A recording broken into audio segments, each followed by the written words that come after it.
Today, I want to talk to you about faith. And faith is the substance of things that's hoped for and the evidence of things not seen. But I want to talk to you in a way that you may not have seen this particular story before, but I think it's going to bless you. Right now, I want everybody to just be obedient and close your eyes. Until I tell you to open them, just close your eyes. Imagine being on your knees, desperately pleading and begging God about a critical situation in your life. Not only do you need for him to intervene on your behalf, but you need him like right now. And you're believing with all, I need everybody's eyes closed. You're believing with all of your heart that God is going to come through for you. And you've done all the right things. You've fasted, you prayed, and you've been in God's divine presence. And you've raised your faith now to a level that it refused to let doubt and fear come in and destroy your hope and your belief in God. And maybe right now you are experiencing some hardships. Your finances are turned upside down. You're in a painful relationship and your child may be in trouble. Or perhaps you're about to lose something that's really precious to you, your home, your job. Maybe your marriage is headed for divorce, or somebody close to you is dying. And you're believing with every fiber of your body that God hears you and he's going to answer your prayers. And in the middle of your sacrificial praise, your praise in advance for your miracle, because you know God's going to do it, so you're going to praise him in advance. But in the middle of all of this, somebody texts you or knocks on your door or give you a call and say, stop praying. It's all over. And what you've been praying about is dead in the water. It ain't going to happen. So stop pleading and bothering Jesus. He didn't come through, not this time. What happens to your faith when everything you believe God for doesn't happen? Can you still trust God?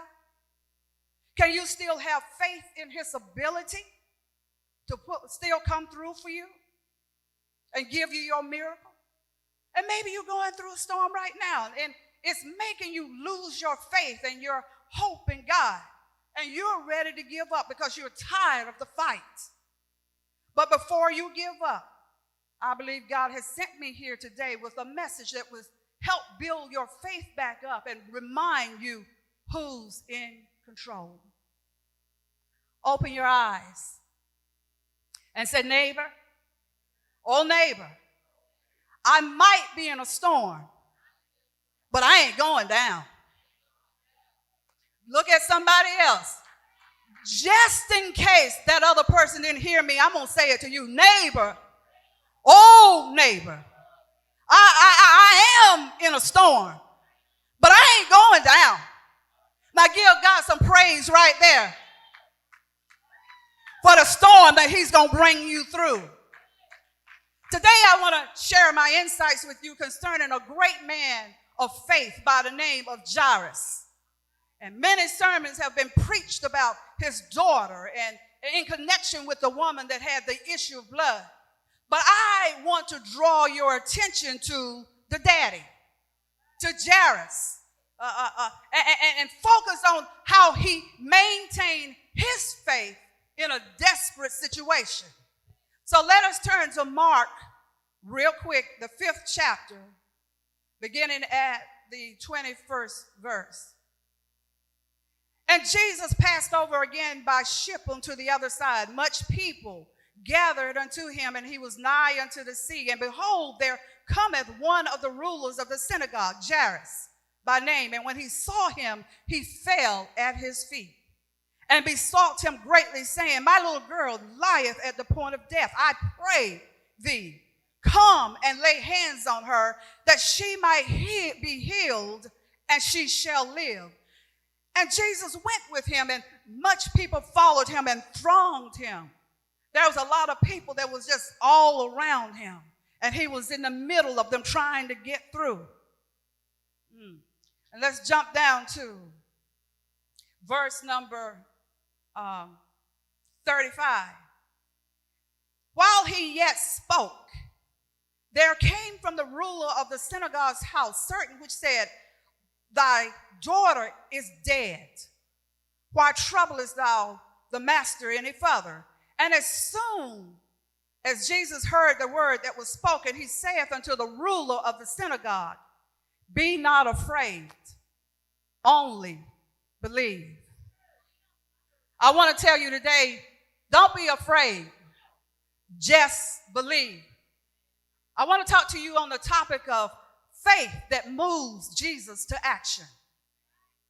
Faith is not just believing that God can. Hear me today. It's knowing that he will. So many of us, we hear the word faith, and I believe God can do it, and you believe it for somebody else. But when you're in a desperate situation, those words that you have spoken to them is now at your front door. So you just can't say, God, I know you can do it. You got to know that he will do it. And one of the biggest challenges that faces any person who attempts or tries to walk, and I'm talking to the Christian folks, who walk by faith, is the dilemma of what to do when all fails. What do you do when you come face to face with a setback that you did not expect, that crush all hope, crush all of your faith for a difficult situation that you expected God to bring you through? What do you do when everything crashes and burns? Trusting God when we are afraid and desperate can be a difficult thing to do.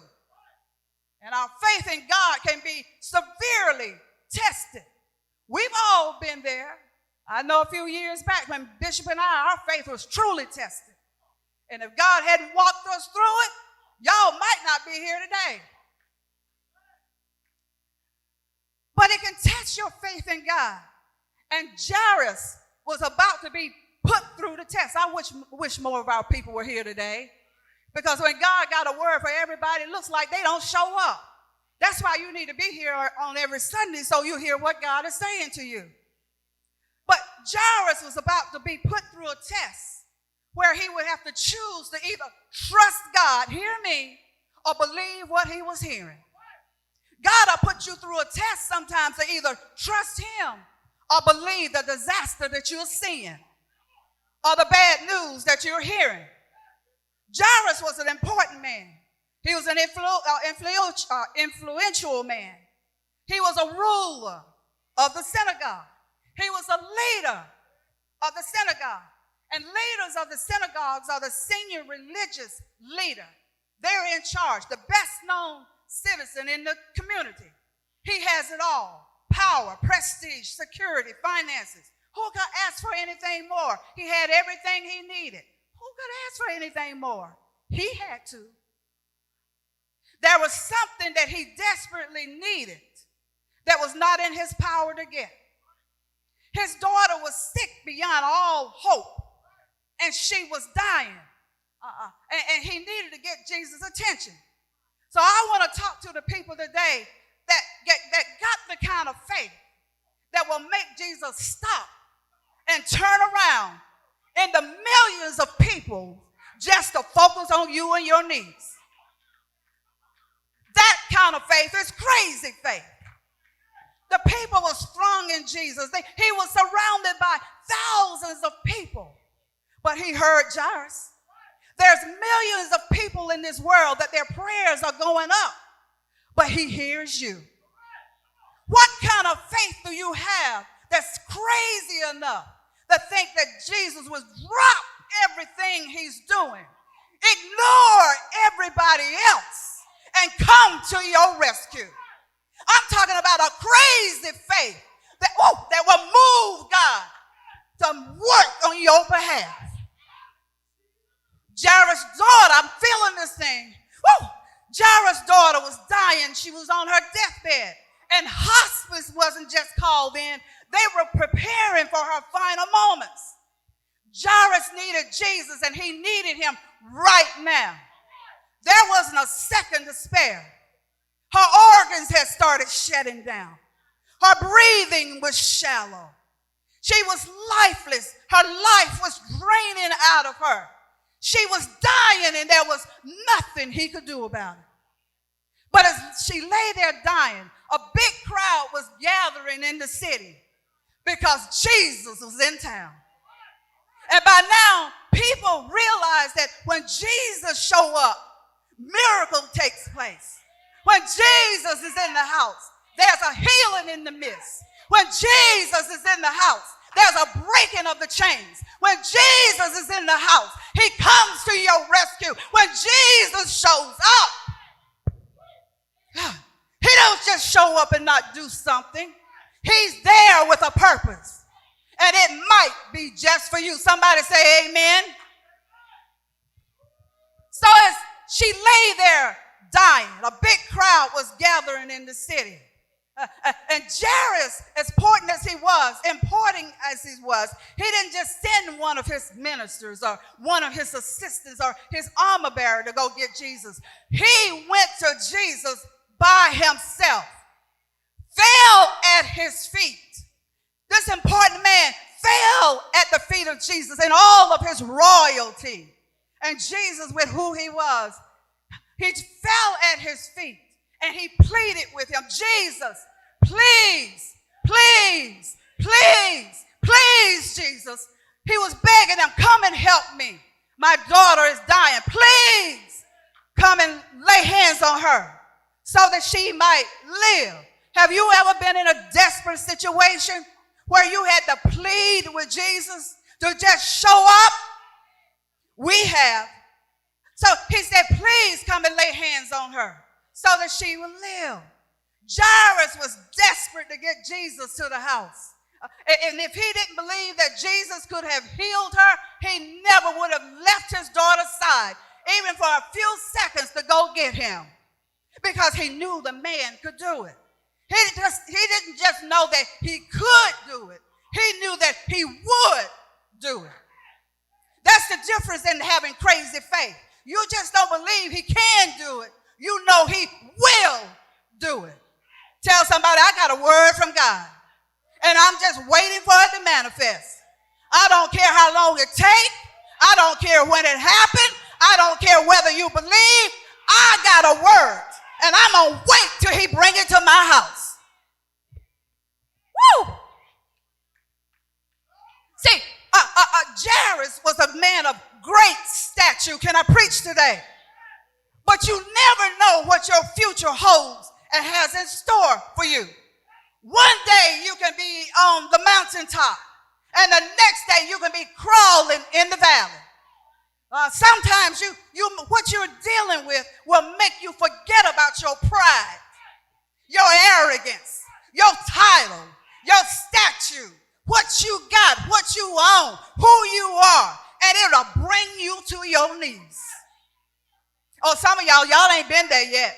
You haven't been in a situation where you knocked to your knees and you don't know whether you're going to ever get back up. And if you get up, are you going to be made whole, or you broken and still in pieces? It'll bring you to your knees.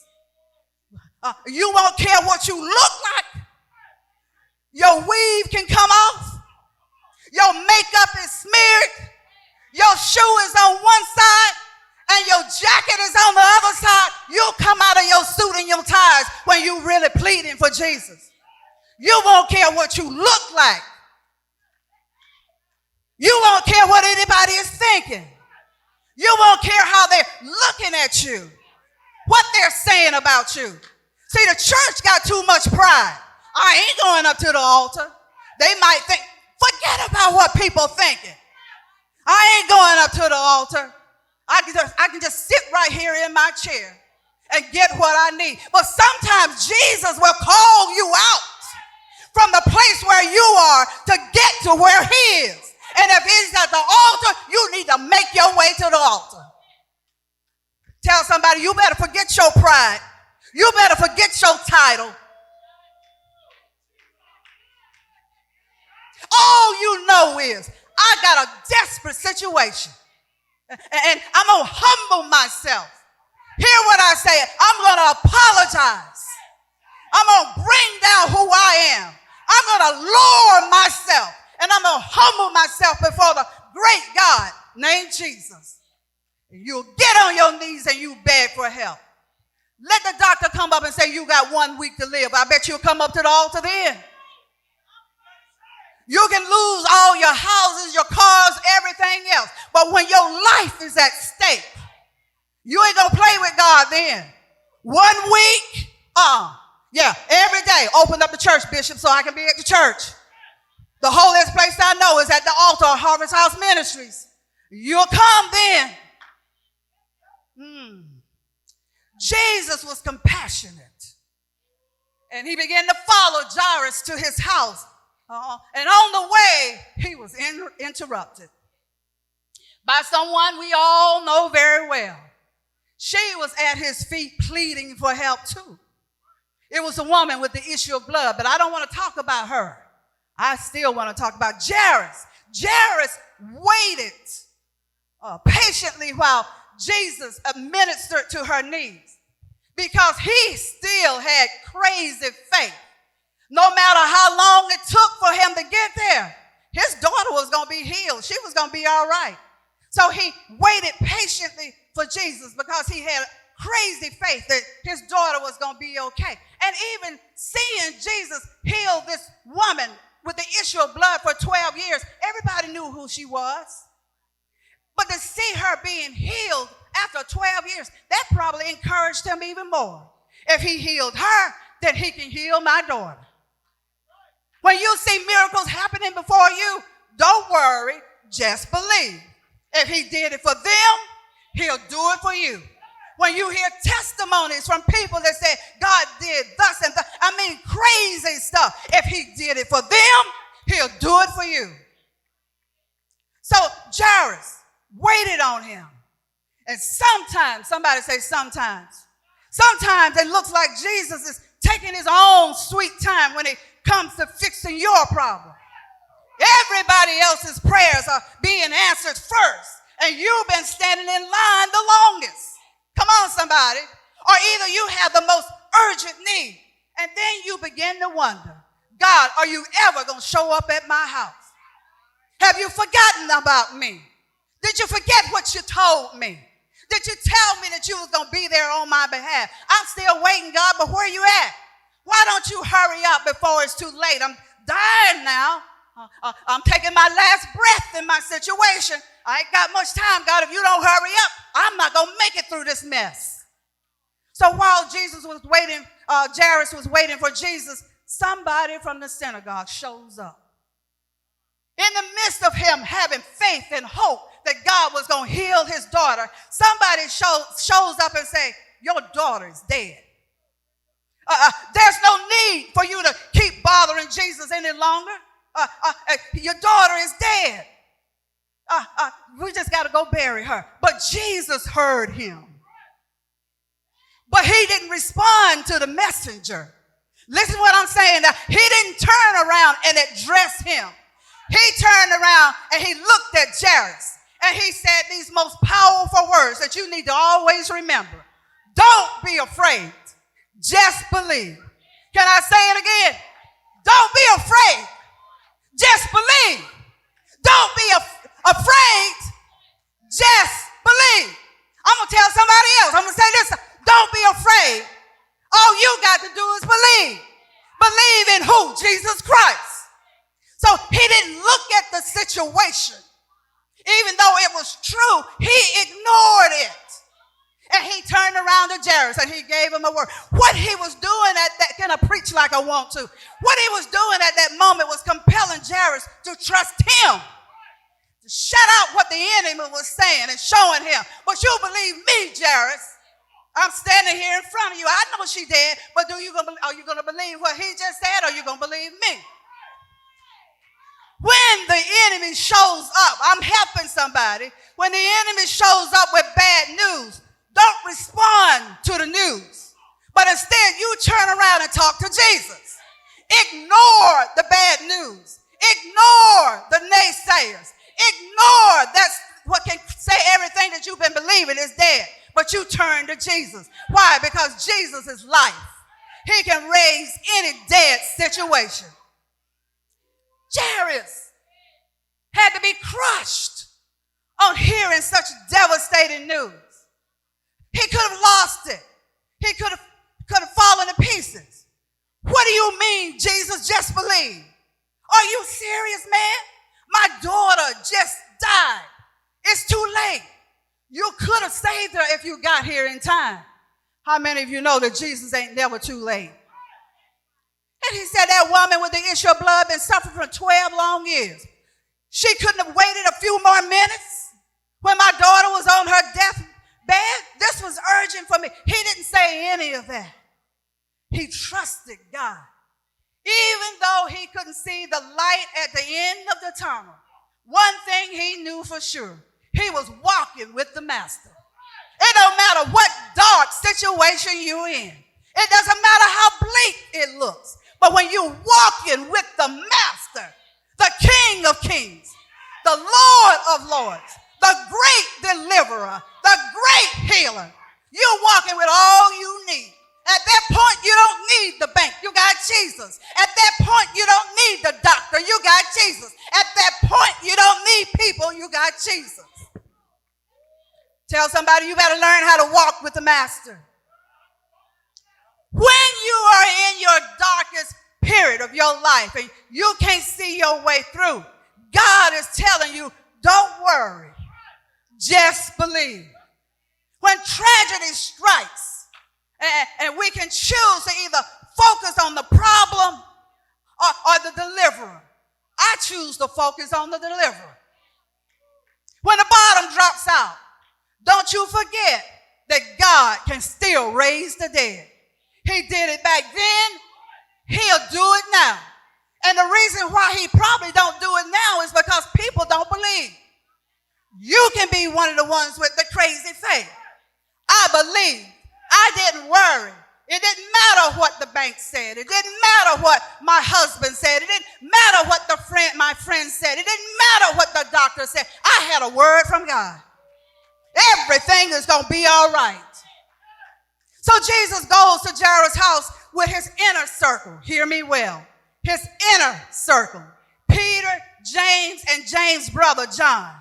And all of these people were in the house, screaming and hollering and crying over the death of Jairus' daughter. And he says to them, why are you making all this commotion? He looks at them and he says, she's just asleep. Why did he say that? All of those unbelievers started laughing at him and scorning him. And guess what Jesus did? He put everybody out of the house except the parents and his 3 disciples. Now, let me inject something of importance right here that's very critical to this story. First of all, let me school you. Notice that Jesus did not bring his entire leadership. He brought his inner circle. Because there was a crisis that required extreme faith on the part of everybody. He didn't need anybody saying, Jesus, this is what I would do if I were you. He didn't need any unbelievers. He needed his inner circle. Now, you may be on the leadership team, but that's all right if God don't pull you in the inner circle, because he got to have the right people in the inner circle. He got to have people that will believe what he's saying. He got to have people that will believe what he's doing. And if he just so happens to speak it through the pastor, it's still the same thing. So he had to have the people that trusted what he was doing and believed what he was doing in his inner circle. So he didn't need anybody. You know, there are skeptics in leadership. There are a lot of people in leadership that don't believe. That's all right. You're still doing your thing. But if you can't trust the way God wants you to, you don't need to be in the inner circle, because when he's trying to do miracles, you are a hindrance with your unbelief. Secondly, he put all of the mourners out of the house. Now, let me talk to you a minute about this. Let me help somebody. You got to be careful who you let in your inner circle. When you have a crisis, everybody don't need to be in your circle, because everybody ain't there to support you. There are people who's just being nosy. There are some people who just want to be in the know. There's some people who don't mean you any good, but they want to find out all the juicy gossip. Then they go back and say, I know that's why that happened to them, because of thus and thus. They just want to find out so they can talk about you. You need their support with what you're going through. You need their prayers and their faith, but they're there for the wrong reason. So be careful.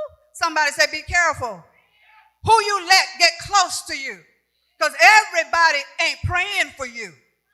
There's a lot of people just waiting to hear the bad news. I knew it wasn't going to happen. So you got to be careful. When Bishop and I was going through this tragedy a few years ago, everybody didn't know, because we knew that if they found out, they would be talking about us, running us down. I don't need people talking about me and running me down when I need a breakthrough. If you can't pray with me, pray for me, believe with me, believe for me, I don't need you in my inner circle. So Jesus didn't care why these people was there. He just didn't need them in his way. So he puts them all out. You put out the deacons? Yes, I did.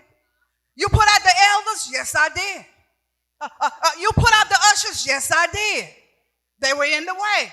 Right now, I just didn't need them. So he didn't need all of these people. He got rid of them. Sometimes you got to get rid of some people in your circle so Jesus can do his best work.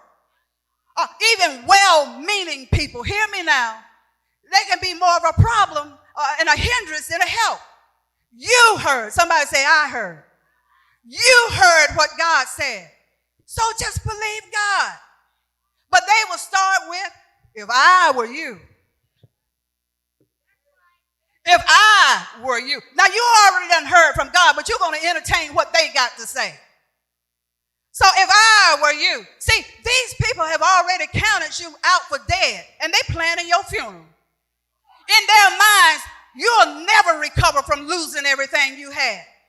In their minds, you'll never pull it together after he left you to raise that baby all by yourself. In their minds, you'll never be healed from your illness because it's gone too far. In their minds, you'll never survive from your failed business. In their minds, you're already dead and buried. Oh, but Jesus still have the last say. So when you surround yourself with negative, hear me, when you surround yourself with negative, faithless people, you can't have a positive outcome. You got the wrong people in your circle. So your results are devastating. And if that means, hear me, I don't want to offend anybody, but I'm going to tell you like this. If that means avoiding draining people for a while, it's quite all right. They'll drain you and suck you dry. You need help, and you're trying to replenish yourself. You're struggling through this disaster that you're dealing with, and you got people pulling and draining on you. I don't mean no harm, but sometimes pastors have to get away because the ministry can be very draining. And at the time that he needs all of his strength, he don't need everybody pulling on him. He just needs Jesus. Look at your neighbor and say, you don't need everybody else. All you need is Jesus. Now, let me tell you the kind of people that you need. The Bible says the effectual, fervent prayers of the righteous availeth much. Did you hear what I just said? The effectual, fervent prayers of the righteous availeth much. You don't need everybody praying for you. God just plainly said he ain't hearing their prayers. It's the righteous people that can get a prayer through. So today, and I'm going to have to wind this up. Today, I say to you, Talita Kumi. Talita Kumi. Jesus goes to Jairus' daughter's bedroom and he says to her, Talita Kumi, which means, little girl, get up. So I say to you today, if you're down on your deathbed, Talita Kumi. If you're going through a bad situation and you can't see your way out, Talita Kumi. If you don't see how you're going to make it through this dark tunnel, Talita Kumi. If all else have failed and nobody else can help you. Talita kumi. Because Jesus is in the house. And Jesus is saying, get up. Rise up. You need to tell somebody, get up out of your place of despair. Oh. Oh. Talita kumi. Talita kumi. You need to tell yourself when you get to the house, Talita kumi. Get up. So when the little girl heard Jesus' voice, isn't it amazing that she didn't hear all of those people that was in there crying and screaming, all of that commotion and all of that noise? But he says, Talita kumi. And she hears him. See, that's why you got to go. When you're going through, you got to shut out the chatter of everybody else and focus on Jesus. She heard nobody but Jesus. And she sat straight up. Not only did she sit straight up, but she began to walk. Now, Mark 5:42, and I think they're going to put this on the screen. Mark 5:42 says, these are the three disciples and her parents. They were astonished with great astonishment. They were astonished with great astonishment. Everybody that had witnessed this miracle were amazed. They were stupefied, not in disbelief. Remember, not in disbelief, but for the miracle that had happened.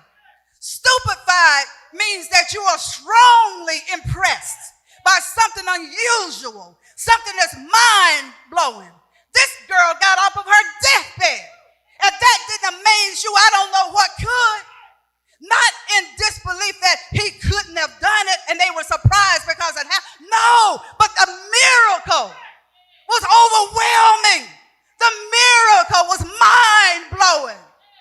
I knew he could do it, but to actually see it with my own eyes, woo, woo. Not only can he do it, but he will do it. God wants to stupefy somebody with his miracles. He wants to rock your world. He wants to shock you. He wants to let you know that nobody but me could give you this miracle. Listen, sometimes, and I got to close. I got a couple more minutes. Sometimes God got to let things die in your life, your finances, your success, your business, so that when he steps in, he brings it back to life. And you'll know that only God, hear me somebody, you'll know that it was only God that raised you from your dead. When we were going through that foreclosure some years back, couldn't nobody help us. The banks wouldn't touch us.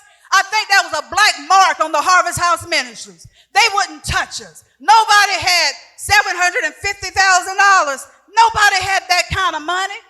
We didn't even bother telling the church what was going on because they would have just complained about it and they probably would have left. Nobody wants to stay on a boat that's sinking, but we wasn't sinking. We were just going through a storm. Sometimes, just because it look bad, your boat ain't sinking. You're just going through a storm. Sometimes it might get a little rocky. Sometimes it might get a little rocky. Come on, somebody. It might be shaking and look like the boat is about to fall apart. But as long as Jesus is on the boat, woo! Woo! Yeah. So sometimes God want to let stuff die in your life so he can raise your dead. And when you're going through, you may forget who God is. But you need to remember, he's the one that spoke existence, time into existence. He's the one that created you. He's the one that holds you in the palm of his hand. Who am I preaching to up in here? Are there any dead places in your life? Dead relationships that you're clinging to, but you're powerless to fix it? Have you got some stuff that's going on that's it's ready to mortician has already embalmed it, it's dead, and you're still trying to bring it to life, but it just ain't working? Jesus is in the house. Are you stuck in a dead situation with no options? Ain't no way out of this one. I don't know how we're going to pull it through. We can't raise up off of this one. It's just too bad. Oh, but Jesus is saying, don't worry. Just believe. God sees your hopelessness and he sees your despair, and he's coming straight to your place of pain, and he's going to raise you up in your dead place. Sometimes we got to walk through the dead places. Hear what I say as I walk through the valley of the shadow of death. This ain't a shadow. You're already dead.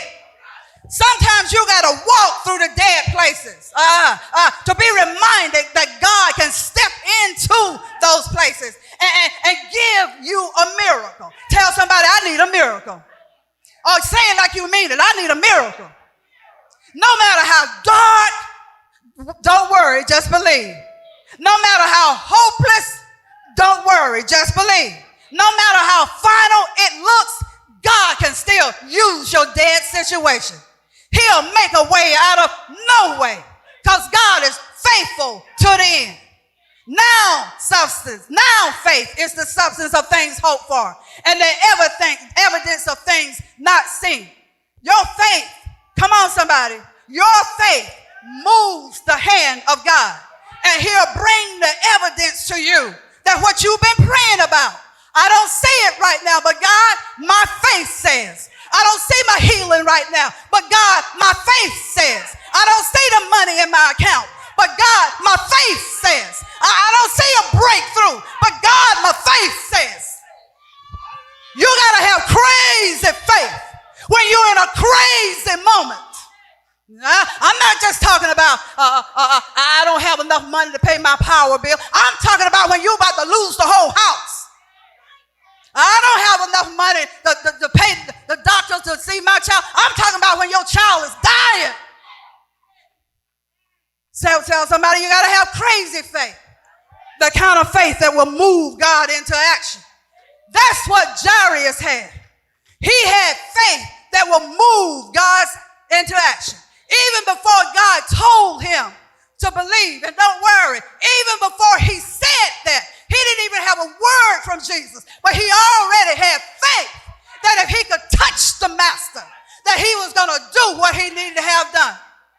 He was a Gentile in the synagogue, and he had no dealings with Jesus, but he had heard about the miracles, and he knew he was in town.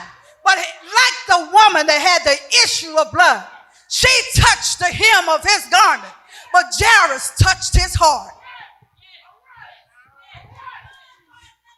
Do you have enough faith that you can touch the heart of God? He don't know you like that, but because you came up to him like that, that you were bold enough to believe like that, that he would turn around and say, it's going to be all right. Glory to God. I gotta close. What I want you to understand from this story is that your faith in God is what moves him to work on your behalf. Don't worry, just believe. In my closing, you better know it's never too late for God. He's always right on time. I don't care if the morgue has embalmed you and you've been laying there 3 whole days. You stinketh by now. But the Lord can walk over to you and touch you. No, he don't even have to touch you. He'll say, Talita Kuma, and you'll rise up. Tell somebody you need to rise up. Woo! Don't worry, just believe. It's never too late for God. It's never too late for God. Let them go ahead and sign your death certificate. It's never too late for God. Let them go ahead and sell your house. It's never too late for God. Let them take your car and repossess it off the parking lot. It's never too late for God. Let your child end up in prison. It's never too late for God. Sometimes you got to walk through the dead places so you can see the miracles of God. If he never did anything, you have no testimony. If you never went through bad stuff, you'll never have testimonies to tell somebody how God brought you out. I love having testimonies. Not talking to people about what I'm going through. I don't need you feeling sorry for me. All I want to do is tell you about what God did so I can help you. Yeah, me and Bishop almost lost everything we had, but we could go back and tell other pastors, if it had not been for the hand of God, yeah, your child might have ended up in prison, but he might have come out a pastor. If it hadn't been for God. See, sometimes you just gotta let God have his way.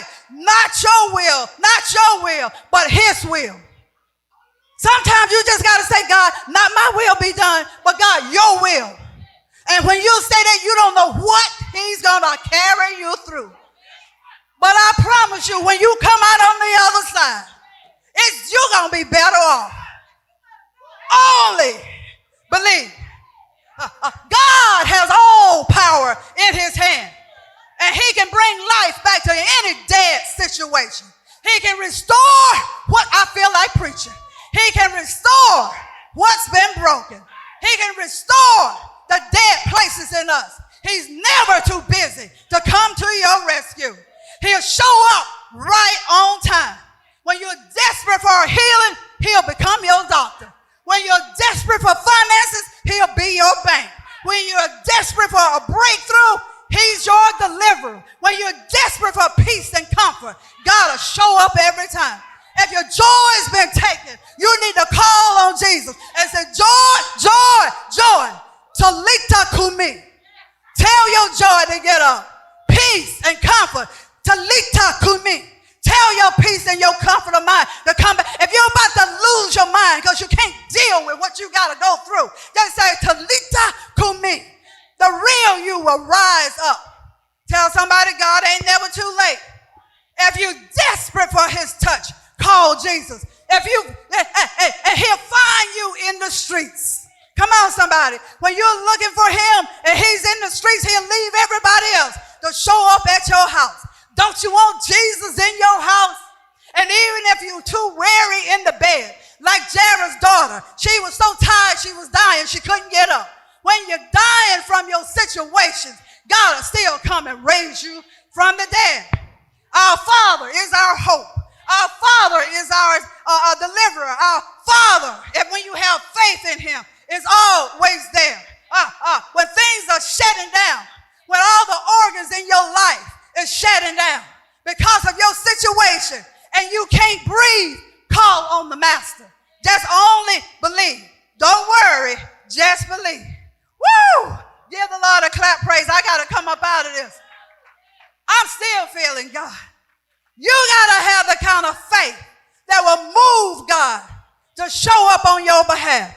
You got to have the crazy kind of faith that will make him believe everybody else just to come to your rescue. You got to understand that he's the master himself.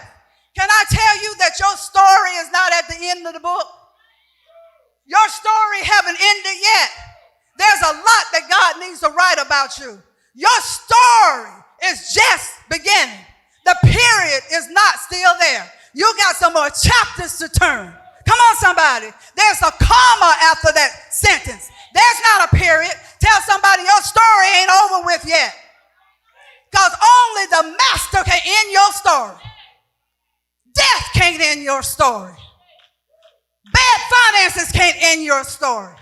No matter what hardship you're going through, can't end your story. Only God can put the period at the end of that sentence. Tell somebody, don't worry. Just believe. Give the Lord a clap praise in the house. Come on, clap. If you got some problems, come on, you're going through a situation right now. I know some of you are. And you don't know how you're going to come out of this one. I dare you to just muster up your strength. Talita kumi. Stand up and say, God, I believe your word. I'm not talking about me. I'm talking, this is for you. You need to get God's attention. And you sitting there being all calm like, no, you need to let God know. Because even if you don't have a need right now, one day it's going to show up on your doorstep. Talita kumi. Rise and get up. Now tell yourself, I ain't worrying no more because I believe in the master. Leave your hard-headed children in the hands of the master. Leave your depleted bank account in the hands of the master. Leave your illness and your sickness in the hands of the master. Leave your marriage in the hands of the master. Leave your ministry, bishop, in the hands of the master. And watch him raise the dead places. Put your hands together and give the Lord some praise right here. Woo!